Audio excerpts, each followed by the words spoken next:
kører fra i Jesu navnet. Herre Jesus, bidder meg sikna stundene for dere, bidder meg styrke dere, og la dere være oppbygd der av tusen vi tidser etter, som vi suttja, uten året. Bidder om at styrke dere, og også vi til nærvær og til sikning, til frie, alt møte som det her, også brevbrødingen, sikne alt, vi til nærvær. Og i Jesu navn. Styrk okken gav høyde ante, og lett okken være oppbygd der, og i trunne, og ut her, i Jesu navn. Amen. Ja, vi færre tjøkkene så her plansjen haksta Biblian. Jeg halte etter 3 før. Her jo alltid 4 plansjer etter, jeg har gjort et rett merke vi tar som etter. Hvis jeg først etter her som øyder, «Ongen tøyen kan være uiblåst». Hatt som tar skia. «Ongen tøyen kan være uiblåst». Det tar tryggva på at de uiblåstu ikke bare opprunna malene, men uiblåstu handritene. Tryggva seg her teologene og det. Og så hever man ikke opprunnet handrit til. Og tar tryggva bare at de uiblåst. Men så det så mye hyklarisker at tar sier, ja, Bibelen ødel uiblåst. Men men så spyr man altså hva det båskapen eller hva det hva uiblåst? Hvordan honget det sammen? Kunne vi lytte av hvert år? Eller hvordan det? Nei, det vet jeg da ikke.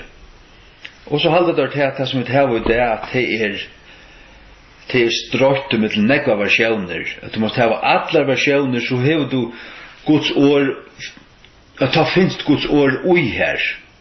Vi trykker at hui mun jottane til at Gud hever øyna absolutta Bibel, som ikke tar en versjon av Bibelen, men som Bibelen. Og som ikke bare omboar Bibelene. Guds ord finnes det ikke bare ui her, nei, dette Guds ord. Det må vi kunne sige og trykva. Og vi vet at ta i moner og av versjonen, vesentlige moner, ok, det tøyingar moner, luttlan og anser, som egentlig har merket det samme, som man ser til dem som mittel Luthersa og gamle dansk og King James, akkurat løyde ting, så ser man mittel fingrene ved tøy. Men det vesentlige moner, til dømes Lukas 2:33, her som King James sier, Joseph and his mother. Joseph and his mother. Her sier Luthers av Bibel til verre. Han sier foreldre. Du vet det? Men gamla danska sier Josef og hans moder. Så her en vesentlig moner, og her sier jeg til, ja, men altså, hva Guds ord? Ja, men det det som røft og lærerne og Jesus og sannløgjen. Josef var ikke hans ramauer, nei, hans fergemann, ja. Men Maria var hans ramauer. Så det til ratta. Det det bare. Ja. Da sier ongen tøying kan være uiblåst. Men så det til at Ruckman her viser da at ui Bibelen sjálvare så vi til ui Bibelen at ting var tutt. Det gikk fyrir seg av øynemale. Det ble søgd opprunalige av øynemale til døms av egyptiskon. Allar samrøver mellom Moses og Farao av egyptiskon var det tuttar og i oppruna handritnum til hebraist. Moses fer framfor Farao. Han tog seg ikke hebraist eller arameist. Han tog seg egyptist. Og det gikk så fyrir seg av egyptiskon. Alt det. Men det var tutt til det var nyskriva. Det vil si at det som vi til øya nyskriva og i Exodus kapitel 5-11 alt det hver for Moses for framfor Farao.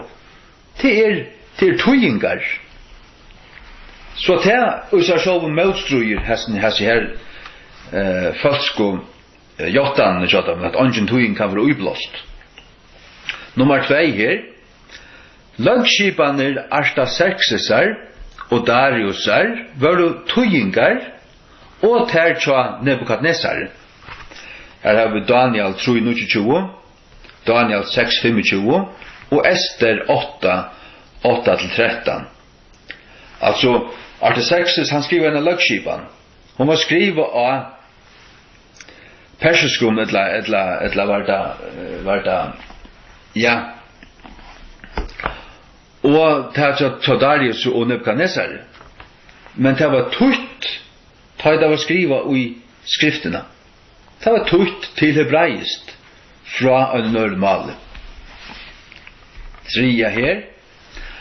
Alla tungunar og gjerningun apostlarna 2 var tujingar. Bøynløys god uppblåstar av halka andanum. Ja. Ja, det är så där. Det är så där om det värt här, men det är alltså jag tycker att ha halka anden djävult här att tälla och en tunko.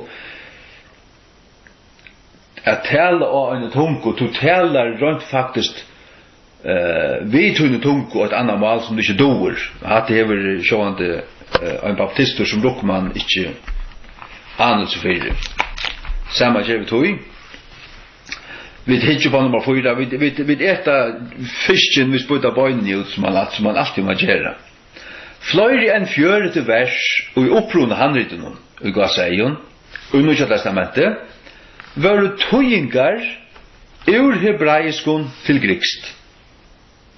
Og i skriftene tøy at Nya Testamentet var skriva av griskon og tar sitera hebraisk vers i Gamla Testamentet. Og tar skriva det nyer av griskon. Og ta griska som var nyskriva var så en bøynløs tøying av tøy som tar myntost ur hebraiska Gamla Testamentet. Det vil si at det som tar skriva av nyer av griskon ta gav takka all at det har vært uppblåst. Men tar tutt ur hebraiskon. Hva var som var uppblåst? Ta hebraiska eller ta griska? Ja, her må vi bare si at det bæg var uppblåst. Sjalt tar jeg der sitera av versene av sin lest. Det ser man som stand at tar sitera kanskje Jesaja 3:3 og tar sitera til dømes i Matteus 8:16 vi svaren hans er finket halsebelt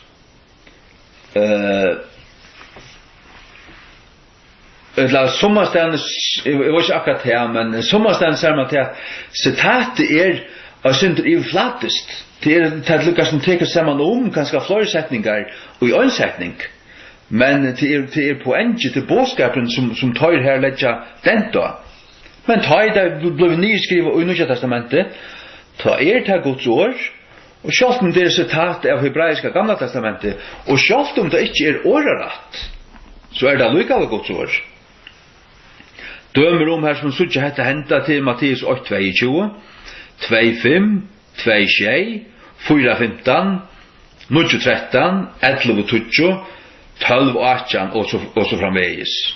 Ta jeg ut det som er skrivet av Jeremia profete. Ta jeg ut det som er skrivet av Jesaja profete. Vi kjenner av endelig dømer om at her. Ja. Så er det nummer 5 her. Latuin, ons vel og hebraist og grikst, vær uiblåst. Lukas 3:20, 8:30. Låt oss läsa det här. Lukas 3:20. Halleluja. 8:30. Og en iveskrift øysene var rita iver honom vid griskon og latunskon og hebraiskon bøkstøvun. Hesen kongur jødana. Kvært altså kunde det bare være av hebraiskon? Nei, det var øysene vid griskon. Og det er de bibelske malene. Men det var søren dans som øysene skriver av latuine. Og en spjaldre i ved Jesus.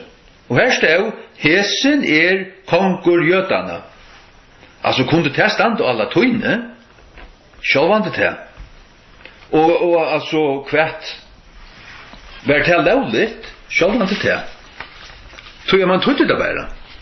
Det ber til at tøya tekst, det ber til at tøya år, og tøya det rett, og lette det merke og sia just det samme.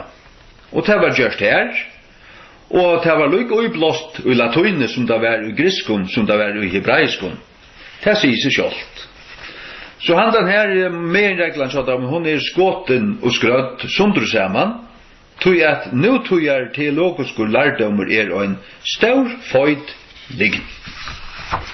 Jeg håper nekver teologer og prester og i drumpar høyre til her. Det altså sannhet. Det altså sannhet, ja. Ja. Hikk. Lad hun hittje etter snir som øyde teksttyper. Teksttyper. Måten at snøyda tar gautrun til en annen plansja vi nå hittje etter. Tekst som øyde teksttyper.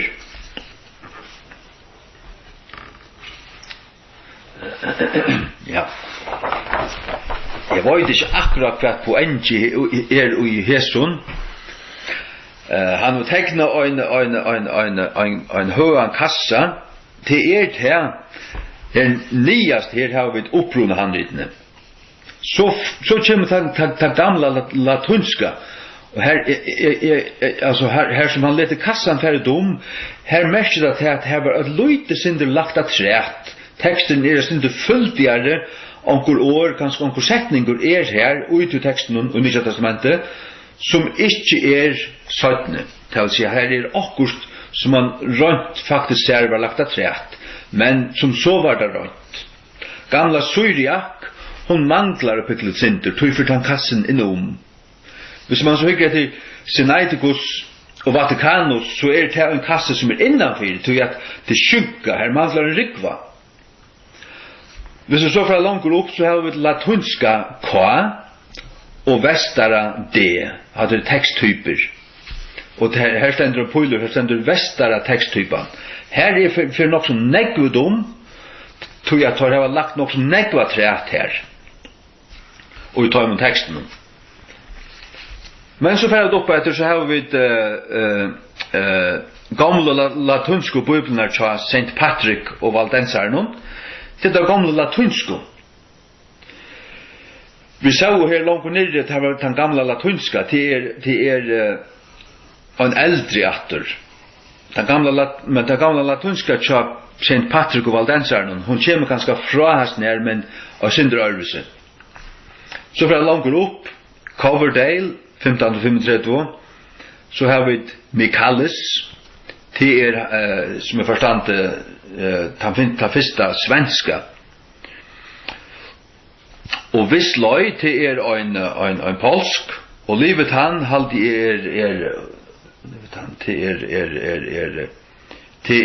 den første franska, Diodati den første italska, Valera den første spanska.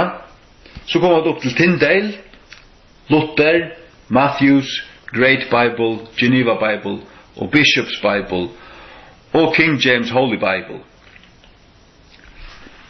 Ja.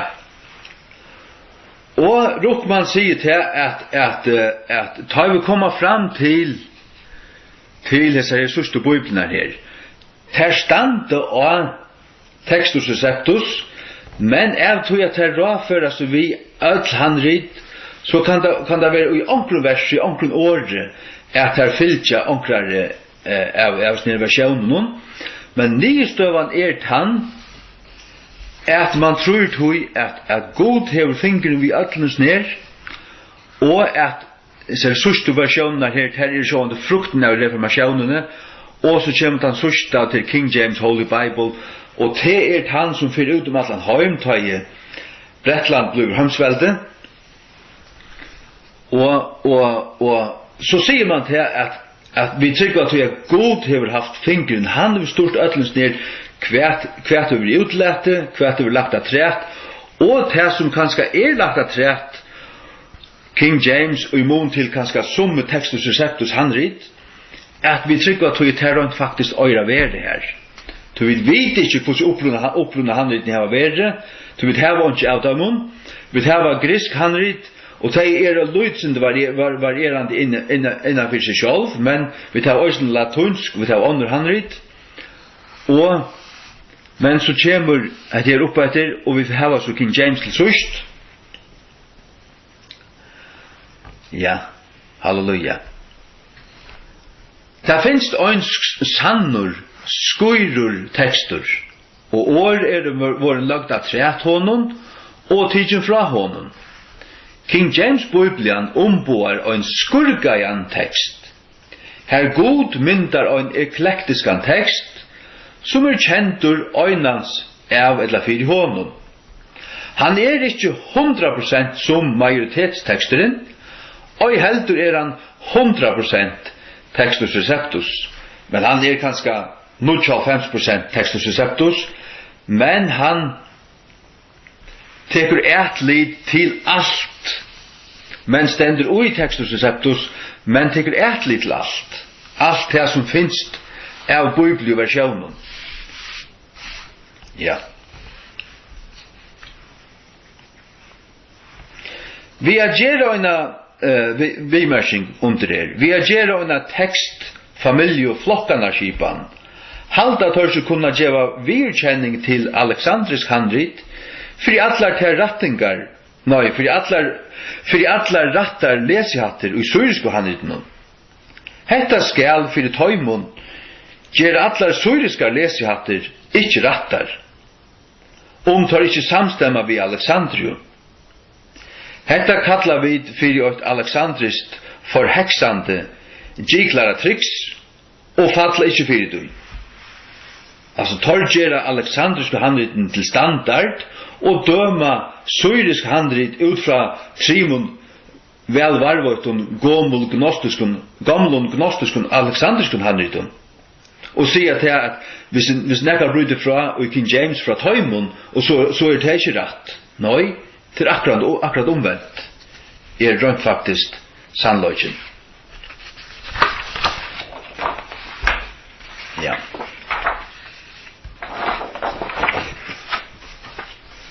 Vi færa vujare.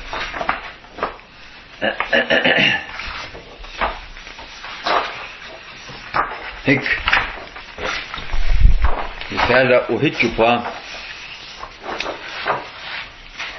lat oss hitju på King James stiatalvena. King James stiatalvena, ja.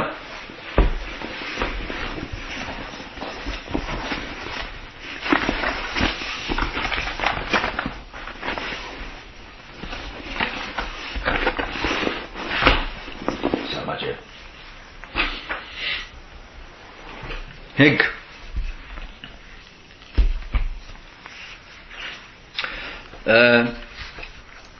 Her det 21 punkt, og det jo samanbering av King James bibliotryggvande falskje, og hinnar søyn det TR falskje, til folk som stender innenfor TR, til å si at det tror jeg Guds ord rent faktisk bare av griskun. Og verre til de som stander av moderne kritiske teksten fra Westcott og Horst og Nessel. King James falskje, nummer 8. Her det avviser av falkalier, grover og av nærslier, til å si verjar av to i teksten. Men innenfor TR-falskje, her det avviser av falkalier, grover og av nærslier. Nummer 2. Tjokken det avviser avviser overvannlatesmenn. Tjotthøymen også avviser overvannlater vannlatesmenn. Vi kunne kjent og kanskje pøyga fløyre ut, det vi. Nummer 3, her avviser voikar prøvgrunder. Det vil si at her fører fram ymsar prøvgrunder, avviser kunne rekast atter. Ta vill så vera. Men jag hinner är ösni avusar voikar prövgrunder. Nummer 4. Så okkur er avusir boskir tjekkarar. Så tøymen er ösni avusir boskir tjekkarar. Nummer 5. Avusir ausværa i spurningar. Så tøymen er ösni avusir ausværa i spurningar. Nummer 6. Avusar ivasamar gudslærur. Det kommer alltid lærer fram, og som er standa tøyarnar tont, det viser seg være sannar, og lærer Guds ord, men som er færa for lengt, og kanskje, finne på alt møveligt, og til ivasamt hos rett er. Men til også det samme hinnemina, tar av avusar ivasamar gudslærur. Nummer 6. Avus etisk ætfer, men hinner av òsni avusa etiska ætfer. Så okkun er avusur fraskildir brøvur, hinner av òsni avusar fraskildar brøvur. Nummer 9. Avus mal vivujande florkonarui, hinner av òsni avus mal vivujande florkonarui. Nummer 20. Avusir lignarar og örvitis fiskar. Hinner av òsni avusar lignarar og örvitis fiskar. 11. Avusir som stava skoft. Ja, hinner av òsni avusar som stava skoft. Nummer 12. Avusir hyperdispensationalistar. Og det var hinner òsni. Nummer 13. Avusir tvørtruar balkamenn. Det var hinner òsni. Avusar tvørtruar balkamenn. Det vil säga det var allt ska renna samman til 8. Økumeniskir, det var. Nummer 14. Avusir briders. Det nekka som kjent i Amerika til Baptist briders. Til det at det halda det til bæra baptister som kommer til himmels. Til okkur sekt. Til pura svakt, altså. Men det hever òsne og TR-balsen og NIV og alt det, avusar briders. Nummer 15. Avusir over og ikkje salarvinnarar. Over salarvinnarar og ikkje salarvinnarar. Det var hinner òsne. Nummer 16. Onge oppruna handrit. Vi tar onge oppruna handrit. Det var hinner heller ikkje. Men hinner trykker på oppruna handrit. Vi trykker på, jo, oppruna handrit funnest, men det finnes ikke mer, så det gagnast okkur ikke. Nummer 16. Fløyre enn 6 utgaver.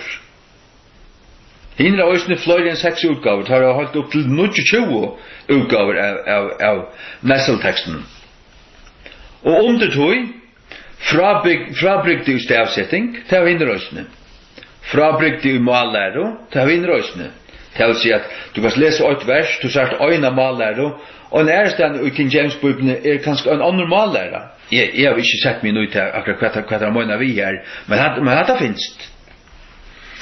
Frabrygde i åravelde, det vil si at man ikke alltid pura konsekventer og jeg bruker det som årene fire, det som griske årene, ja, men det gjør man omgang det tar man tøyer. Man hever 3-4 som er veler i middelen. Hinner av òsne frabrygdi i åravelde. Det ikkje år for i år frabrygdi i tøying. Hinner av òsne ikkje år for i år frabrygdi i tøying. Og nummer 1. Frabrygdi fra koinegriskun. Hinner av òsne frabrygdi fra koinegriskun.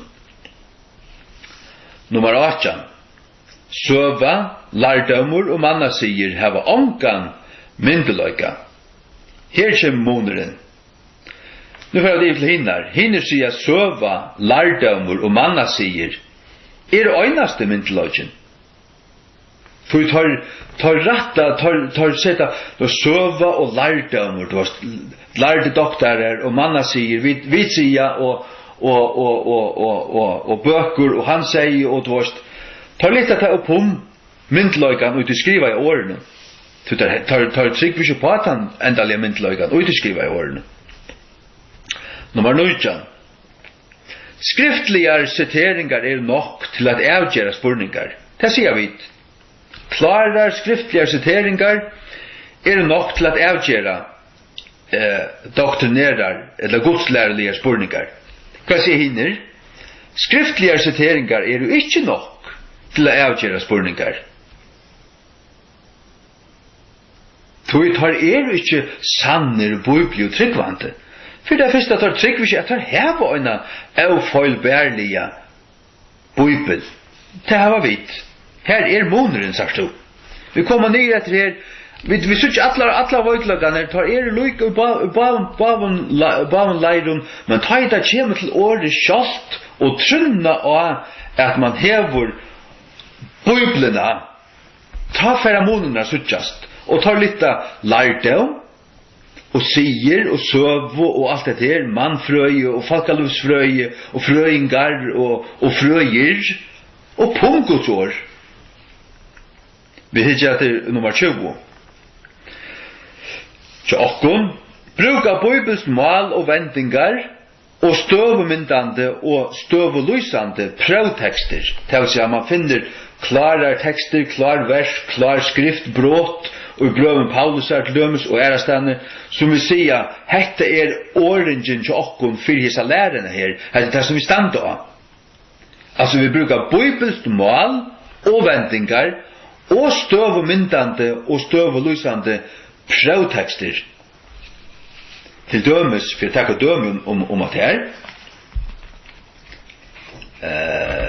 at man får ofta ut i Timotheusar brøvene, og man sier til dømes 17. Timotheus 3:16, all skrift given vi utblåster av gode, og gagnlig til godslære, til rettasetting, til rattløying, til undervisning og rattvise. Fyrir Guds maver må være fullkommen, fullveis utgjørdur at öllum gavun verskun. At hatt en støv og myndande tekstur, at vi brukar Bibelna til Guds læro, altså Bibelen sjálf, vi færa til hana, tar vi tås Guds læro, tar vi skulle rattasetta, tar vi skulle rattløya, tar vi skulle undervisa og rattvisa, så det Bibelen, og det ikke allar Bibler, nei, det ein Bibel. Vi kan ikke mela vi tutsi versjonen, vi brukar øyna Bibel, til vi hevana. Hiner, tar seg som så, eller tar støv hendan, brukar mal og vendingar og støvmyndande og støvelysande prøvtekster omframt Bibelna. Det vil si at tar gjerra seg sunni egnu troarjottaner, sunni egnu jottaner, sunni egnu støvelysande tekster. Ja. Og nummer 21. Okkara støva God varvårte sutt utblåsta år. Punktum. Anke kvarsum orla minni altså. Og tar sia, men varvårte Guds ikke utblåsta år. Nastan. Altså tar sia, men hava nastan varvårte Guds. Ja, tar sia til at God gav det vi utblåster i øynafer, men det som vi tar i det bare endurspeklingar, eller det var versjoner av det som øynafer vær, men at det ikke utblåst, og at det ikke det var, ja, så kanskje onkel versjon bedre enn en annor, og så det til at onkel damer øyna bedre enn en æra, og alt det der. Men akkurat støve min støve og King James tryggvande støvan god varvårte så utblåste år, og til King James Bibelen. Halleluja. Ja.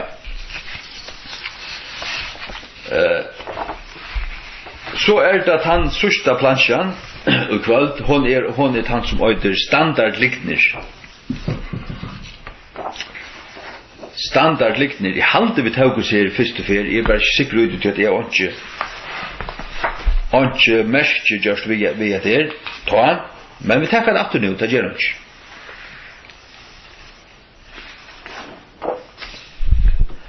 Nej, jag hade vi tog trixen först och främst. Jag minns det vi tog trixen, men här flöjer som lujtjast, eller som är det så. Standard ligner, lärtar av kristnun hagre lärostånden. Ja. Nummer 8. King James av 1611 hei apokryfenar ui henne, som parst av Bibelen. Sannlågen at apokryfenar var ui bautjene, men ui middelen Gamla Testamentet og Nutja Testamentet, og ui innehalds iveliten stau, bøker hins Gamla Testamentis, så stau her Nutja tredje bøkene her, så stau apokryfenar, og her stau her kvart tjei bøkene, eller kvart her då, her stau så her, og så stau bøker hins Nutja Testamentis. Og ta i du les, og i Bibelene, så stod her enda profetaner. Så stod, oppja neste sujo, her byrja apokryfenar. Så fortsetter du, her som apokryfenar enda vo, ende apokryfana. Så stod neste sujo, Nutja Testamentet. Det vil si Gamla Testamentet var 8, apokryfenar var et annet som var i middelen Gamla Testamentet og Nutja, så kom Nutja Testamentet. Og vi vet at Guds ord Gamla Testamentet og Nutja Testamentet. Guds ord ikke, og hever omgang til være, Gamla Testamentet, apokryfenar og Nutja Testamentet. Så hatt en fløtliggen, Kjadamon, og tar prent av apokryfenar de første årene, og i Bibelene, men aldri som parst av Bibelene, og sånn ble det bare utlettet, tror jeg at det var ikke grunn til å ha det her, tror jeg at folk ikke leste det sitt, at det var ikke hevende kan du lese det som Guds ord, men det ble kost her i middelen Gamla Testamentet og Nutja som søvelig tilfær, som lyser hva hendte jøden de 500 årene her fra til sista profeten under Gamla Testamentet inntil Johannes Døyperen. Hva hendte her?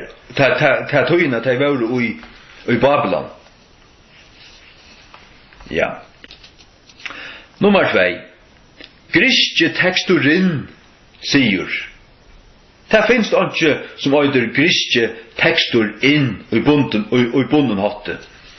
Tog jeg at han som sier hatta, han vil få lustaren, eller han som hører han, at halda til at han sitter vid opprunalige teksten. Sannløgjen han, det finnes 24 imser griske tekster, og egentlig 2 familier. Vi kjenner Textus Receptus, men vi totalt vreka teksten som Vestkott og Horst kom vi i 1841, og vi vreka enda øysene Nesselteksten, som en vujare utarbeiding av teksten av Vestkott og Horst, som bygger av Alexandrisk handrit. Så det ikke som øyder griske tekster inn. Men det kunne sagt at jeg sitter her ved Textus Receptus, og til utgaven tja Stefanus fra 1500, og han sier, så det sannur. Men tar ikke sannur, disse mennene, og ut i moderne tekstkritiske skolan, tar et pakk av lignaren. Og da sier jeg også, hetta finnes ikke i opprunalige griska teksten. Og det jo han som sier til aldri se. Han har aldri se opprunalige griska teksten, for han finnes det ikke. Så sier jeg da, King James var en sodomitter. Det var så løs at her var en ui hyrene til King James, en ui hyrene til seg, ui hoffen her, som King James fornærmer i sånn ekv. Tog at, han råkner selv vid tog at han for å slippe vi at arbeid på Bibelen, men han ble vrek av ord, og han lei hætur av King James, og 25 år etter av King James var deigur. Ta livdis ned stadigvæk, og han leip ta ut i år, sprøyte til liggen, at King James skulle ha vært sodomitter. Men det var han slett ikke, han var gifter, øynar kon og alt sitt liv, och hans kona var dansk, King James var själv skotskur, och till 8 böten samman. Men det som var det var att konkur var så nek höttur, det var så nek som låg efter løyven og sånn, og han hei løyvvakter inn i kammeren til han svev, og ved kvørst var det sånn at han svev i allmektium fyrirkant av sången, og her svev og en løyvvakt hver minna vi. Og så kom søver ut om til han svever vi mannen og sången kjasser. Men det var vanligt da. Det var ikke bare han som gjør det, det gjør du alle konger. Men at det en avprekva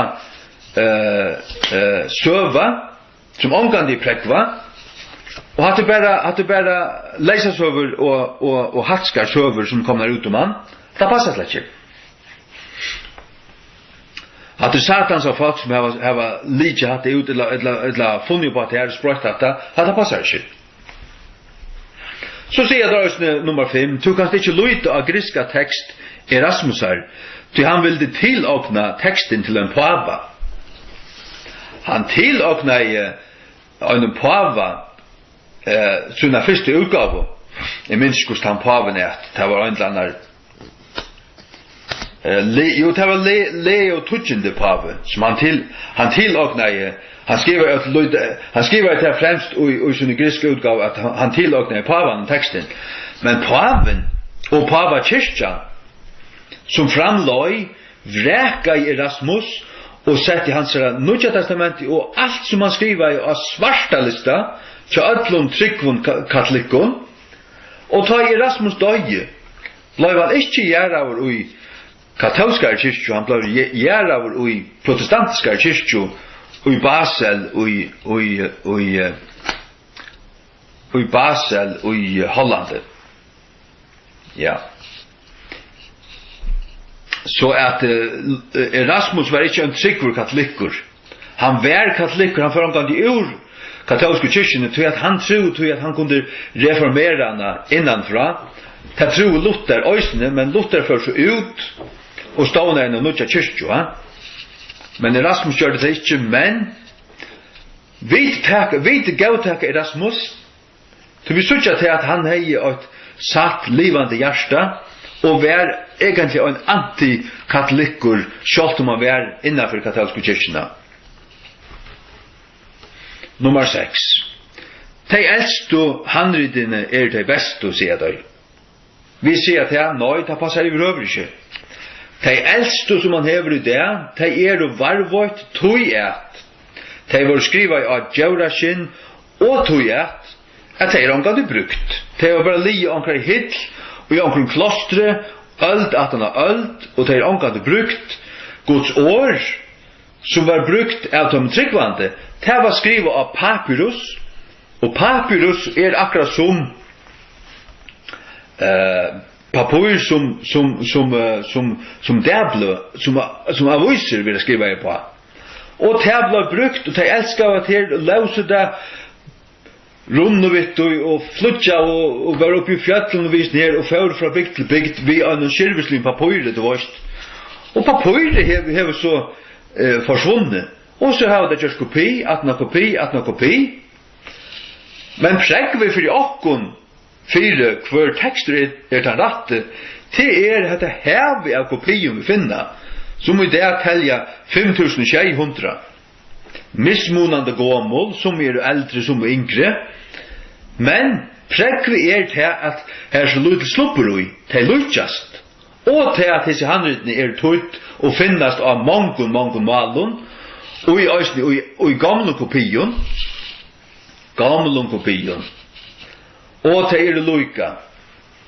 Og til var tannteksteren, som disse kristne vittnene var villige til at blive driven for den. Den alexandriske teksteren var ikke nekrande vilje til at blive driven for den. Det var ikke som elsker han. Ja. Tøy trykva vi tøy, og vi sutja oss en blaureia linjo, fyrir til rette teksten, alle vi oppe etter, av blaumar tøyrum. som älskar det här, älskar året. Och visste och kände i sin hjärta att detta året var Guds år. Att det var Guds år. Och det är det. Och det är det som vi sitter vid. Så vi kan inte löjta och gräva ner i Egyptaland efter Guds år. Vi säger som så, nej, vad skvätt. God lov är varvåda sån i år från hos i att. Från hos i att. Över. Så han har varvått sånt år och i kvarje att. Att la vi nog efter. Men som vi har sagt förr, att öjna för var det spjatt. Öjna för var det så att Guds sanna år fanns och synder här och synder här och synder här och synder här. Men så kom reformationen och så får männa sålta och göra standardutgaver och så kom King James Bibeln och här blev det sålta och valt och således att tar hackstu läsjahattener, tar bäst och läsjahattener, tar som ära Jesus, tar som vi känner hans ära godomlöka, tar som vi känner jomfruföringsna, tar som vi känner hans ära heliga navn, och tar som ära han, och tar som säger att han kan upprona hävor, och så vidare. Det är att tar rätt och läsjahattener, och tar läsjahattener så salta och sauna och valder och korder och i öjna pränta jag bok King James Bibelna och enskon från reformationen framåter och så för tannbögen ut efter. Ikke grisk handrit. Ikke varierar versioner av griskon. Nej. Nu är Guds ord kommer fullkomligt ut i öjna bok nu för tän ut om allan höjn. Halleluja. Nummer 8. Brøytingarna i ASV og NASV forsvarligar, sier jeg altså, heter standardlikten, altså vi sier ikke vi sier ikke at det er rett, men vi sier at brøytingarna i ASV og NASV forsvarligar. Eftersom at det ikke løp av nekra grunnleggjande godslære, tror jeg den hverja fer der finnast. Så det kan jo være standandet. At tar jeg så låa metan av Guds åre, att då säga att vad ska det gör inte om handan gudslärarna brakt här och hon brakt här och manglar här och manglar här och här tror jag hon finns för annars hon finns förresten ösni här. Nej, vet jag som så att finns det en gudslärare. Bibeln lär rätt och hon lär det att inte vi säger tujefärer. Så lär Bibeln det att tujefärer. Och vi går tack inte en bibel som knappt lär till bara 5 fäder. Eller vi som säger som så måste att Bibeln lär tre öntena klock och klart och sola klart hesar trutja färnar. Men så går tack vi inte en bibel som lär till bara ena färd eller 2 färder. Tror att en gudslära hon stendur som Guds år själv säger att kvar sök och kvörst år ska standa fast och standa avgjort vid 2 eller 3 vittnen. Så vi går tack inte till att dessa vittnen vid här var Guds år knappliga minka ner till 8 eller 2. Iver hövor inte faktiskt iver mot deja kropp. Aldrig. Nej. Og stendur god og i universet, så skal god standa her og ikke han. Stendur Jesus Kristus og i universet, så skal Jesus Kristus standa her. Ja. Og stendur Jesus, så skal det ikke brøydes til han. Stendur apostel, så skal det ikke bare brøydes, så skal det ikke bare fjernast. Stendur Israel, så skal det ikke fjernast. Og så videre. Det vet jeg hva det sier betid. Ja. Nummer 20. Tar säga bära upprona handritene var given vid ublåstre. Så säger där årets skrift och i 17 Timoteus 3:16 visar bära till upprona handritene och det passar slett inte. Låt oss komma att läsa 17 Timoteus 3:16 åter. Och söka det att här som Paulus skriver till Timoteus att skriften är given vid utblåstre. Hvis vi läser vers 21 2 Timotheus 3:15. Så skriver Paulus til Timotheus at han har kjent skriftene fra vannsbøyne, og Timotheus har ikke opprunnet han vidt. Han har kopier, sjálvandi har han til. Hikk? 2 Timotheus 3:15. Og fra badne av to hevur kjent hinnar heilagu skrifter, som førar fyrir at gjera til vísan til frelsu. Tjøknun trygg som av Kristi Jesus. Sagt og hatt samanhengje. Så sier han rakka nevnt skriftene, så sier han bare skriftene, all skrift given vi uppblåstre av gode. Det vil sige, at her som Guds ord sier til at Guds ord given at skriften given vi uppblåstre av gode, her det ikke opprunnet handrit. Tog Timotheus setter ikke her vi opprunnet handrit den her som han vær. Iverhøver ikke, han sjálvandi kopi. Han kopi av opprunnet handrit noen. Men det var uppblåst, det som han hei. Det var uppblåst. Så god har ikke lov av varvøyda uppblåst opprunnet handrit. Nei, han har lov at varvøyda sin i år. Og det giver vi uppblåstre. Ta det rett tøyt og rett skriva. Og ta det til rette. Ta det av gode giv av hånden. Ta det rett. Ta det rette teksteren. Halleluja. Ta det Guds ord. Ikke perversera. Sjálvandi. Og ta kan det være kopi. Halleluja. Sjálvandi kan det ta. Ja. Likvande varrar du anstigd fyrir Herranon, men tar som handla sannligane du hansara fragt. Likvande varrar du anstigd fyrir Herranon. Til det som jeg har sagt, altså tudje tingen her. Og hver sier det til? Og ötlun teologiseminarium ui det. Hverjun tog øynast av øynun. Tar sier seg tingen her, at skrift og i skriftene møgnast bæra vi opprunna handrit. For den øynaste prestur, han så hver du har lært, om du så har lært av DBI, så du garantera lærdur til at skriften og i 17 Timotheus 3:16 møgnast bæra vi opprunna handrit. Og du har lærdur til at skriften værgiven vi uppblåstre. Hva sier King James? Hon sier at all skrift given vi uppblåstre. Hon sier ikke værgiven. Sagt du det? Det nytter okkur ikke at skriften værgiven vi uppblåstre, hvis vi ikke har noe det. Og at han uppblåsta skriften bare var opprunnet handrit, så vi da ikke øye av det. Så nytter Guds ord okkur ikke nekka som helst. Så øye vi bare imist gauar og velvarvortar og alløydande versjoner. Så kan du vita. Så råknar du ikke god inn i myndina. Nei, King James Bibelen sier, all scripture is given by inspiration of God. Kvui? Så at det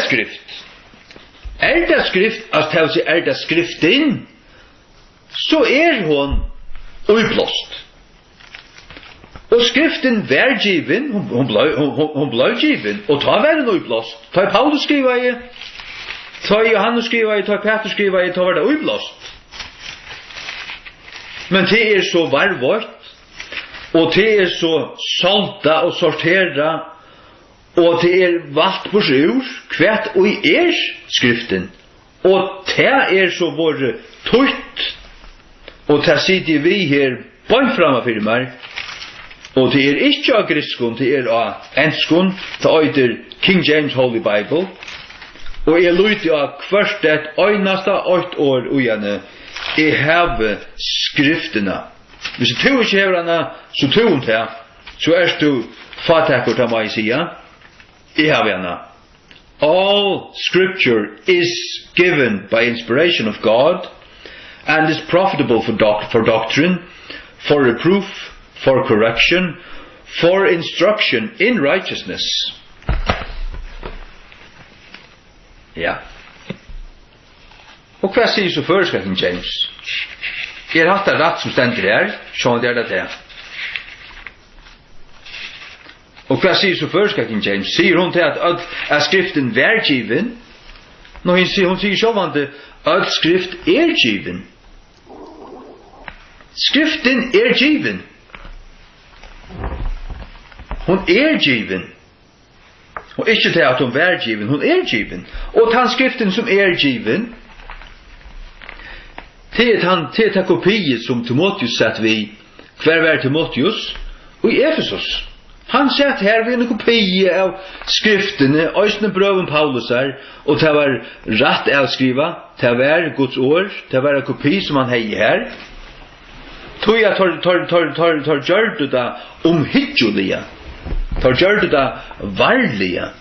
Jødene og øysene i Gamla testamentet tar skulle telja årene og telja bøkstavene, og tar skulle telja da øynve og så atur hinve, og telja bøkstaven skulle gjeva samme tel, og så videre. Så kan man si som så, ja, men hvordan det vi her? Så har vi givet en utgave ut av først King James, og nå arbeider du på en, at du arbeider på det i 4 år, og du skal gjøre en utgave nummer 2. Hva er det så Guds år? Hva er det så Guds år? Ja, altså, her kan du bare si at her, 4 utgaver er så ikke endelig å få inn på, så hun ganske sinter rå, og sinter sånn her, du varst, Eulio, men årene og setningene merker så det samme, og sier det samme som enska King James, men så det bare åringar og stålmoner og gjerne smittligere og gjerne bedre innanfyr seg sjálva, så at hun ikke misser, ikke blir vekk, det sier det samme, men bara sitter bättre. Och ber det till. Jag vet att det blir till. Ja. Och ver så sådana utgåva bättre. Ja, det ver det. Och ver Leo om kanske halt och art 8 månader kanske här nu showt det sin Leslie. Men ta vant i att sørste sån arden för inte printingar. Och jag vet långt nu. At til nekver setningar og ting som sita betre, smittligare og flåa betre, og teksten sita betre og betre. Men sværar til, samsværar fullkomliga vi enske King James. Og ja, til det. Vi får bia sammen. Halleluja. Takk Jesus. Vi løyder til at det som det som var givet, det som var givet i Gamla testamentet og Nya testamentet, at det sjående var det givet vi utblåstere, men vi sitter her i det. Vi skriften jo i akkurat hånd. Det er jo ikke nytt okkur hvis det var givet vi utblåstere. Nei, det givet. Det våre givet, og vi heva det. Og vi kunne lytte av det. At ta i et år sier, så sier Herren hett og hett og hetta. Så det just hett og hett og hetta. Og til ikke noe, vi løyde ikke etter noe, vi mangler ikke, og det fer ikke å bli funnet knappligene, som knapplige omkallfattar alt, og vorsk at dette var fullstendig forkjærst, men det var satansversk. Og vi trykker enda at et år omgående ble vekk fra at det ble givet. Så har det funnest. Og menn som to har utvalgt, har sorteret ut og man kan säga salta det och hukta på det och valt på sig ur vi godligen visdom från tunn anta och har vi brukt det och lätter av tunn anta till att komma fram till just det rätta ändliga produkter. Halleluja. Som samsvarar vi det som det ständer av, men som också är samstämma och funnstidla innanför gå allutlig røyn kopier av imsum ørenmalen øysene fyrir trygglagan skilt. Og det takkar vi der fyrir, og vi er til tøyna sikning iver hette arbeid øysene vi er at tøya til førest, og vi er sikna prentingene, den neste prentingene som skal gjerast, at hon må genga vel, og at bøtjen må være i bedre kvalitet enn det sørste, og blir man signatar for det, og at nok skal være samlet inn, og at prentingen skal genga vel, og at det skal genga vel å få containeren inn i landet, og byta det ut. Og Jesu navn. Amen.